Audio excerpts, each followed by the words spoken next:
today is absolutely pure. And not just pure in terms of all white non-RGB, we also have the pure 7900 GRE coming in, which is really one of the best values in terms of gaming performance for 1440p and 4K coming out of AMD's lineup. We're starting off with a 7800 X3D.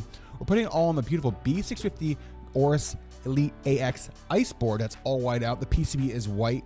We got a 2 terabyte NVMe drive coming in with the KC3000. We have 32 gigs of silicone power Zenith, which is a really slim, low profile, all white, non-RGB, 36,000 CL30 RAM as well, which is perfect for those timings. And we're putting all in the absolutely stunning and beautiful Antec P1 performance. This is an absolutely killer system. Around $2,100, I can push the 1440p and the 4K resolutions with ease. 3, 2, 1.